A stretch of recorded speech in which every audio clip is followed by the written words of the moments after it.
Let me first of all thank John and Joe and Juan Carlos and Eitan and Mike for sharing their remarkable stories with us. And let me thank Mike Strautmanis for helping to guide us through this process. Where'd Mike go? There he is, over there. A couple other people that I want to acknowledge.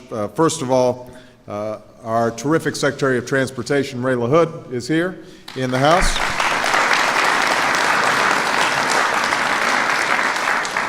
A dear friend of mine, former colleague in the Senate, Senator Evan Bayh, is here. Where does Evan go?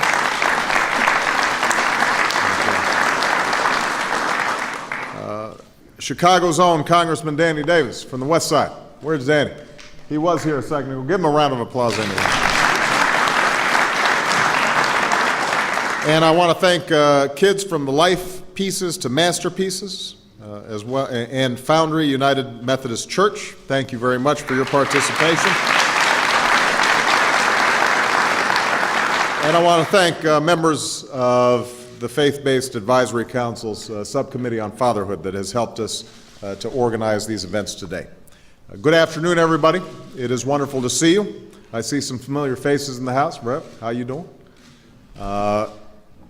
It is great to have all of you here today as we gear up to celebrate Father's Day and to recognize the vital role that fathers play in our communities and obviously in our families.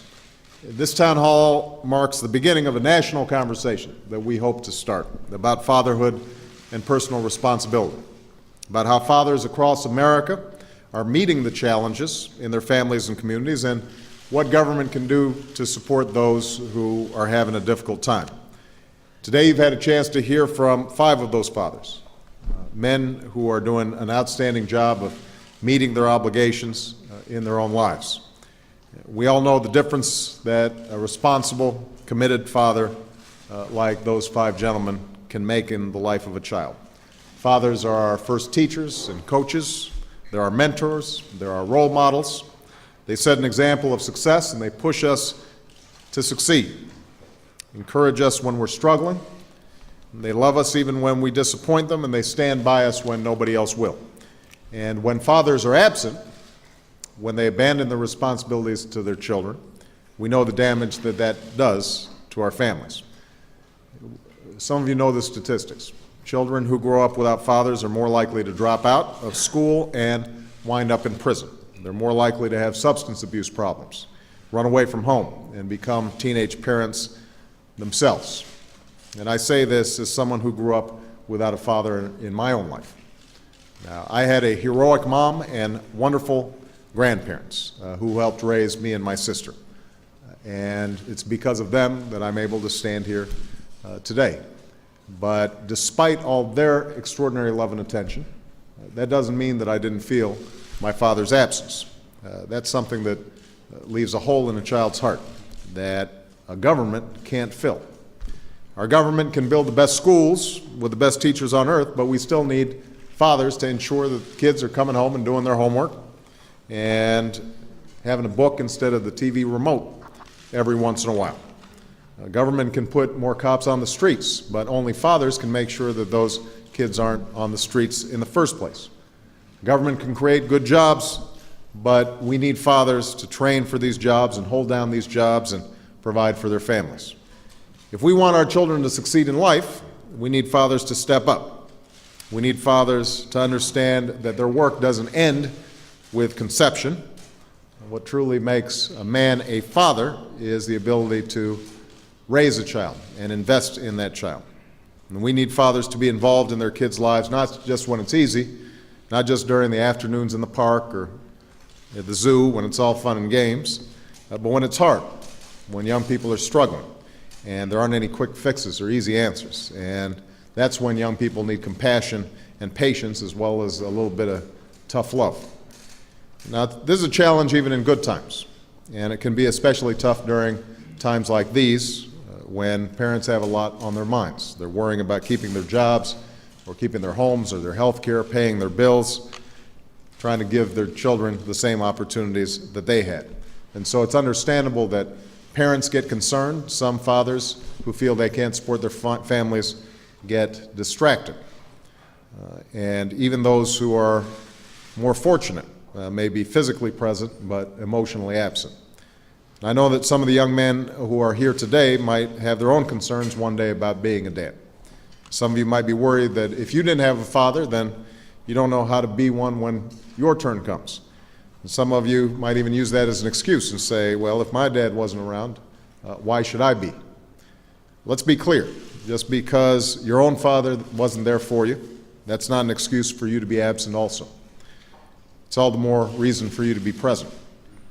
Now, there's no rule that says that you have to repeat your father's mistakes. Just the opposite. You have an obligation to break the cycle and to learn from those mistakes and to rise up where your own fathers fell short and to do better than they did with your own children. And that's what I've tried to do in my life. You know, when my daughters were born, I made a pledge to them and to myself that I would do everything I could to give them some things I didn't have. And I decided that if I could be one thing in life, it would be to be a good father. I haven't always known exactly how to do that. I've made my share of mistakes. I've had to ask a lot of questions. But I've also learned from men that I admire.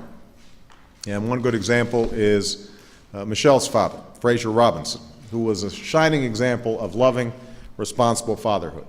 Here's a man who was diagnosed with multiple sclerosis when he was 30 years old. But he still got up every day, went to a blue-collar job. By the time I knew him, he was using 2 crutches to get around. But he always was able to get to every dance recital, every ball game of Michelle's brother.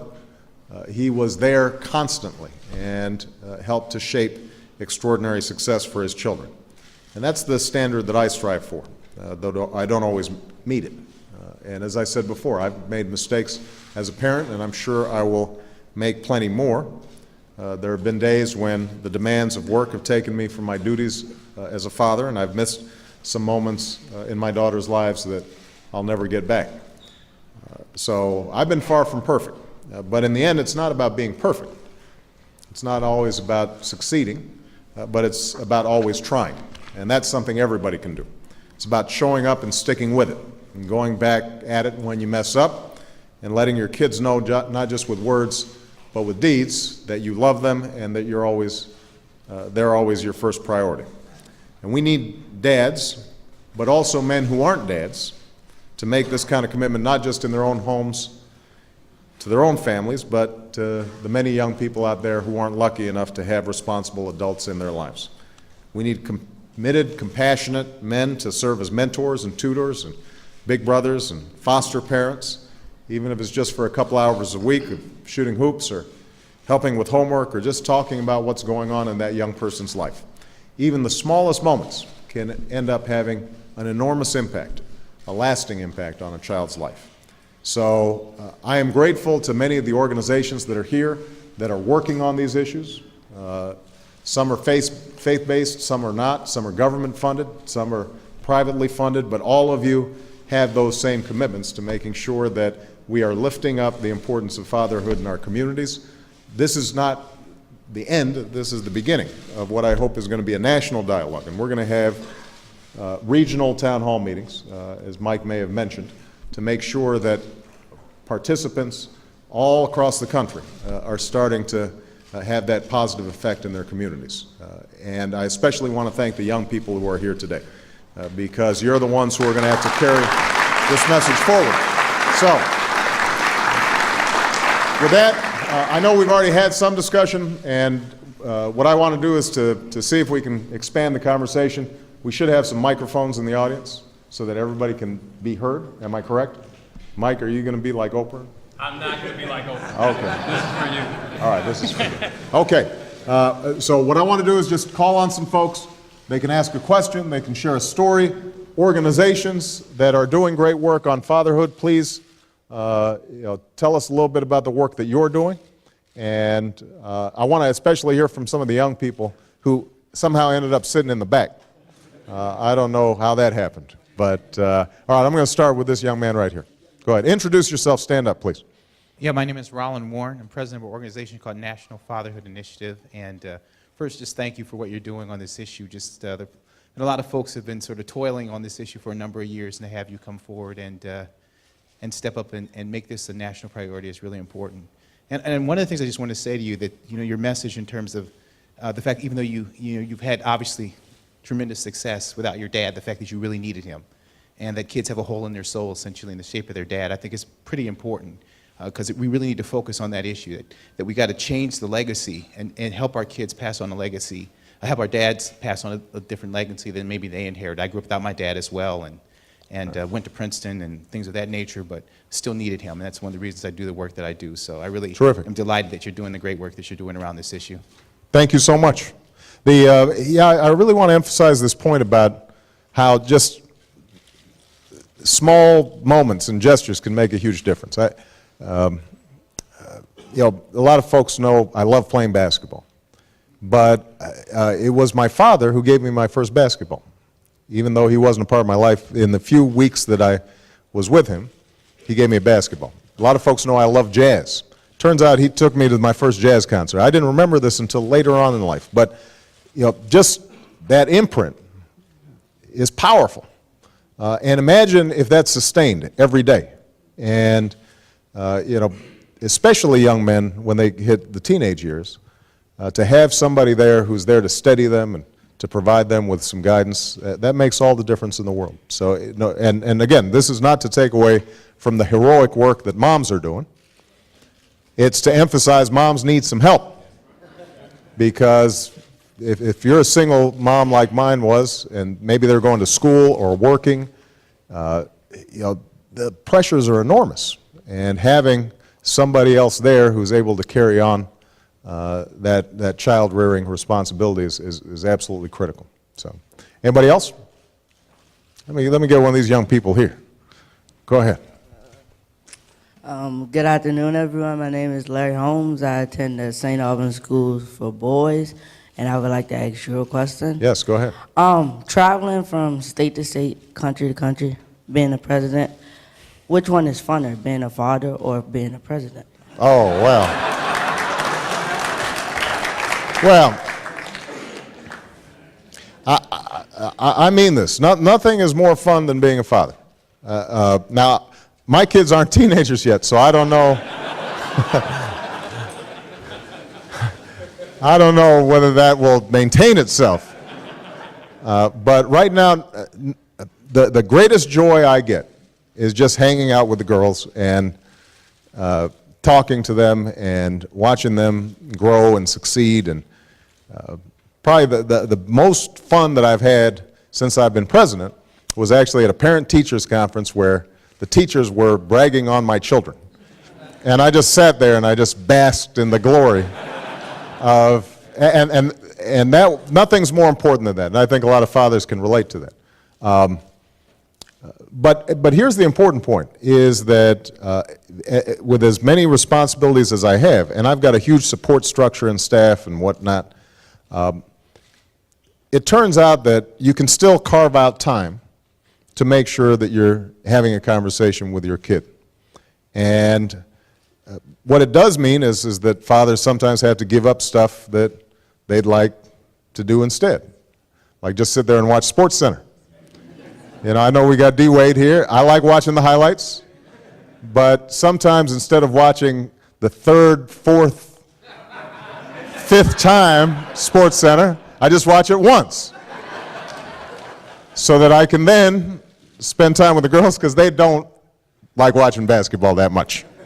But being president is pretty fun too, no doubt about it. All right, great question. Next. Yes, sir, right here. Harry, you got a microphone. Hi, Mr. President. My name is Chris Maples. I founded an organization in Indianapolis called Dads Inc. 4 years ago today, actually. And I hope that these dialogues continue to let everybody know that this isn't a rich or poor, a north or south, a black or white. This affects everybody from the upper class to the lower class, and that's who we work with, that broad range. And over these 4 years, I've just heard dramatic stories of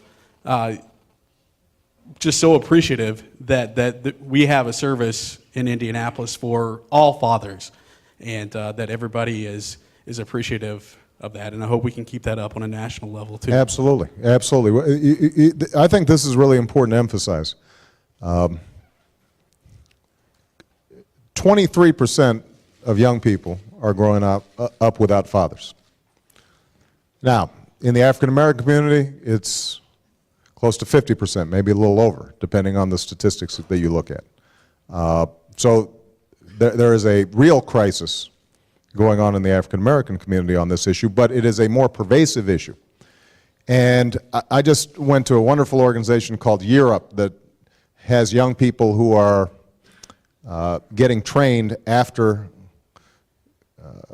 high school, most of them, on specific job training skills, computer skills, but also how to conduct themselves in an office and write an email and et cetera. And it was wonderful talking to these young people, but one of the things I said specifically to the young men is that you can't use anything as an excuse not to be involved with your children. You know, because kids, they won't judge you based on whether you're wealthy or poor. They will judge you if you are abusive to their mother. They will judge you in terms of you not showing up when they need you.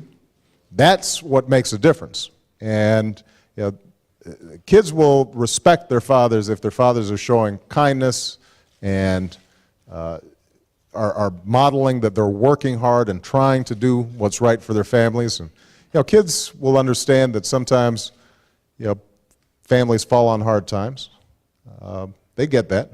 You know, Joe Biden's here, and Joe, actually, I want to talk to you because you had a terrific relationship with your dad, but there was a time where your dad fell on some hard times, and yet you still talk about him all the time as the most important guiding role model in your life.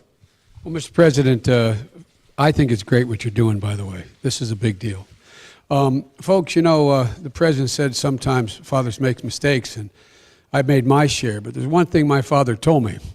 There's a mistake a father should never make, and that is communicating to his child there's anything other than total unconditional love. If there's total unconditional love, that includes discipline, but a total unconditional love, it doesn't matter whether you're rich or poor, whether or not you're a real smart dad or you're not such a smart dad, whether you're handsome or you're not so handsome, it doesn't matter. It doesn't matter. Kids need love. And as a single parent, Mr. President, I did that for a while, having two sons, as Evan knows. And what I can say to you is my mom has an expression. He's always kidding me. I'm always saying my mom and dad's expressions, but my mom has an expression. And she said, I could hear her when she was a kid, and when I was a kid, saying it to her peers. She said, be careful how you treat your children. You may need them someday. And I want to tell you, President knows my sons and my daughter. It doesn't change. The happiest thing in the world is being a father. This day, my 40-year-old son is Attorney General of the state of Delaware. The President sees it in my 39-year-old son and my 27-year-old daughter. If my son, Attorney General Captain Biden, walked in the door from Iraq today, first thing he'd do is walk up and give me a kiss. I mean it. This is not a kid who knows how to handle himself. But the point is, it gives me more joy, and I think it gives every father in this room more joy than any other thing that happens in your life, whether your son or daughter does that. So, Mr. President, you're a great president, you're a great dad, and you're really good to be doing this. It's a big deal. Thank you. All right. Thank you. All right.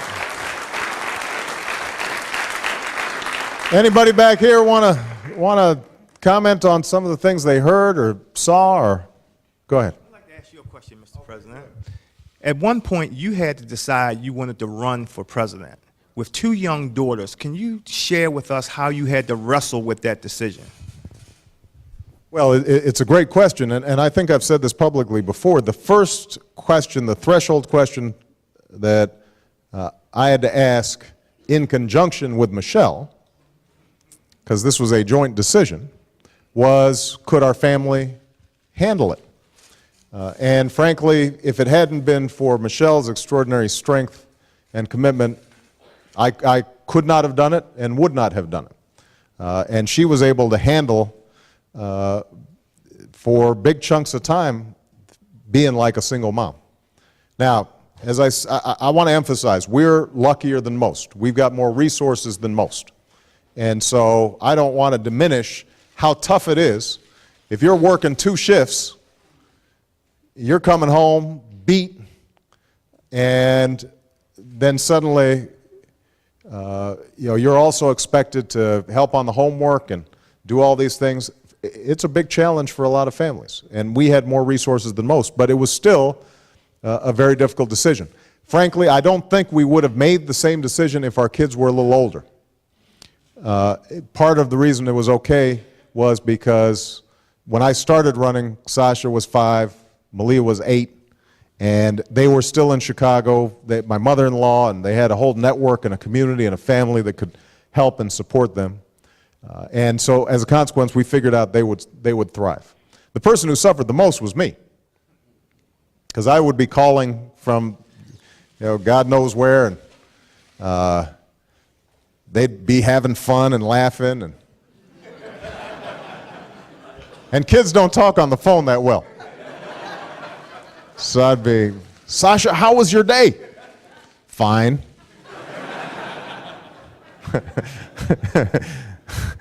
What did you do? Nothing. You guys have had those conversations. And so there were times where just physically I wanted to just be with them and just couldn't. And so it was the hardest part of deciding to run for president. The best thing about being president, by the way, is having a home office, because that means that that means that I get home for dinner, and even if I have to go back to work, and that makes all the difference in the world. So, okay. Ed? Mr. President, Got one right behind you. No, got right behind you. No, I wasn't. I'm used to you throwing my questions away. No, I wouldn't do that. Go ahead. I'm just kidding. Listen, I just wanted to thank you very much. We started an initiative with Al Dotson and 100 black men called Daddy's Promise, which really takes a look at fathers involving themselves in their daughters' lives, and you've been a great image for that. And what I just wanted to tell everybody is the service that you've given us just with the image of you and your family and your daughters has gone and made tenfold in terms of it being easier to tell men to involve themselves, because as we know, the media and image is so powerful. And I'd like to thank you very much I appreciate for that. that and being upfront on that, and encourage everyone to do so in your neighborhoods, because as much as we look to this man and others in the media, it is those of you who are there on an everyday basis, and when you see parents with children, it goes a long, long way. So we thank you for that. Well, I appreciate that. But I think you made the right point, Ed, which is it's one thing seeing people on TV. It's another thing seeing that young father down the street who's just like you, except he's holding his baby in his arms, or taking that toddler to the park, or participating in the Little League. That's where young people get sort of their images of what it means to be a man, more than they do from whatever's on the screen. But I very much appreciate what you said. Okay, I'm going to call on a token mom here, just so that she can comment on these things. Reverend Dr. Barbara great to Williams see you, Skinner, Reverend. good to see you. I want to say for women, I'm a mother and a grandmother, this is a day of celebration for us. We just felt our shoulders lifted, not having had a father, but I thank you for Bill Cower and Mr. McDaniel from Run DMC coming over to Ballou. The only time you hear about Ballou High School is when someone is shot or killed. Today, the kids asked us, they said, they're coming to see us? So I want to thank you on their behalf, that you cared enough about children who are on the other side of the river enough. My question is, how do we keep lifting up the stories of the kid who's not in trouble, Right? who goes past the drug dealers, who decides to stay in school, as opposed to we spend so much emphasis on what's not working. How do we talk about what is working? Well, look, I think you make a great point. First of all, I do want to thank all these wonderful men who took the time to go out and, Coach Cower, is the first time that you've seen Redskins fans cheer for you. That doesn't happen that often. But these extraordinary men for taking the time to do this. Please give them a big round of applause.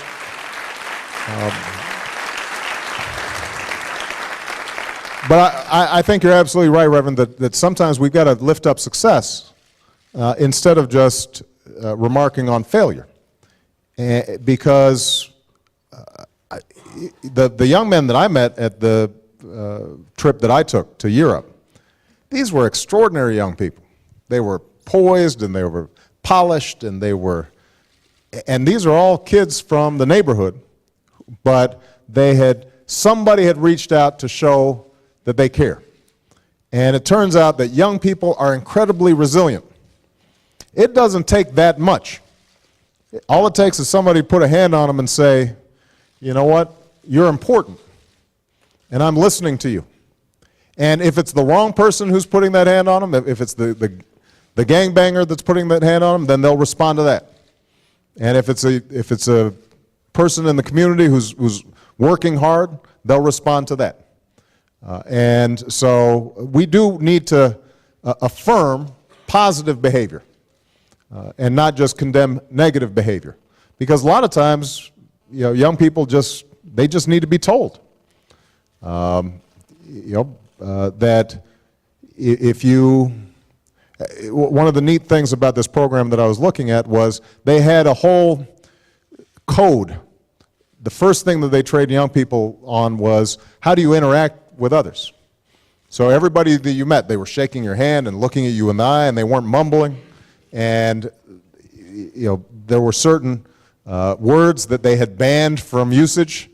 Not just curse words either. They were saying, don't go around saying shorty and what's up, G, and because that's not professional, and all that was important to them, and they absorbed it very quickly.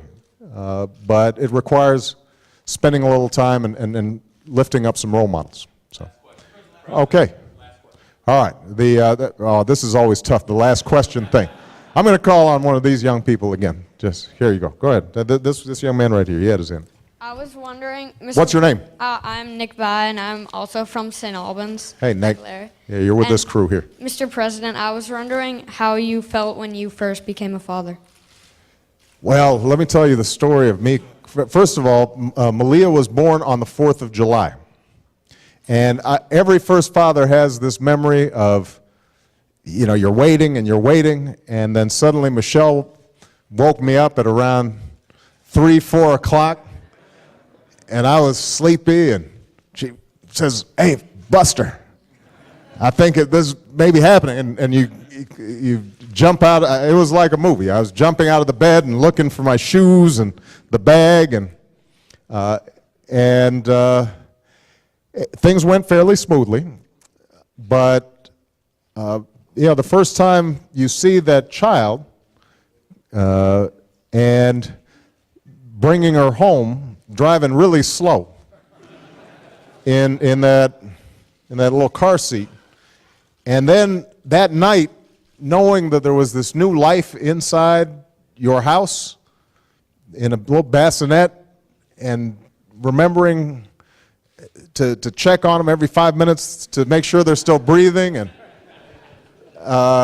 then feeling them lying on your chest, when you fed them, and they're falling asleep, and you knew at that moment something that, if you're not a father yet, people say and you don't believe, which is at that moment you realize you will do anything for that child. There's nothing you wouldn't do for them in a heartbeat.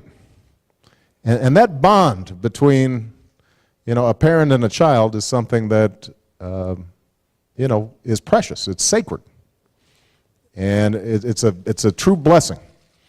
And sometimes I think in the hustle of life, you forget what a blessing that is. And that ultimately, after all this stuff is done, after Joe and I are retired and nobody knows our name, the one thing that we'll remember are those moments, right, when you were holding your kid and watching them grow, and the first time they walked. And that's the stuff that'll stay with you.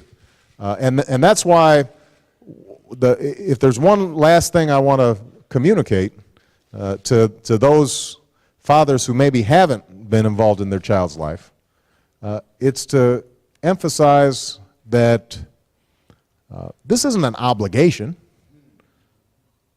This is a privilege to be a father. And that's something that all of us should take on for themselves. So thank you, everybody, for participating. I appreciate you. Thank you.